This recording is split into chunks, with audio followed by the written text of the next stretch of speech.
Hi friends, இது வந்து உடச்சக்கடலை குழம்பு. எண்ணெய் ஊற்றி கடுகு போட்டு 2 பூண்டு தட்டி போட்டுட்டு வெங்காயம் தக்காளி இதை போட்டு நல்லா வதக்கணும். கொஞ்சம் உப்பு போட்டிங்கனாக்கா சீக்கிரத்தில் வதங்கிடும்.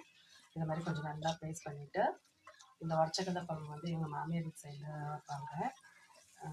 நல்லாயிருக்கும். எங்கள் ஹஸ்பண்டுக்கு வந்து இந்த குழம்பு ரொம்ப பிடிக்கும். இது நல்லா வதங்கி கொஞ்சம் எண்ணெய் விட்ட பிறகு இதில் கொஞ்சம் தண்ணி விட்டுடுவோம். நல்லா ஒரு 2 டம்ளர் தண்ணி அளவுக்கு விட்டுடுவோம்.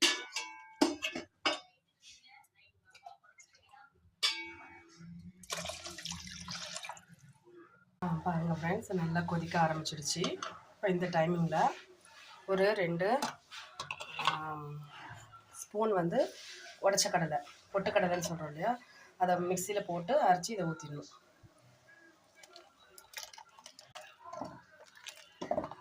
நல்லா கொஞ்சம் 2 நிமிஷம் கொதிக்க விட்டு எடுத்துட்டா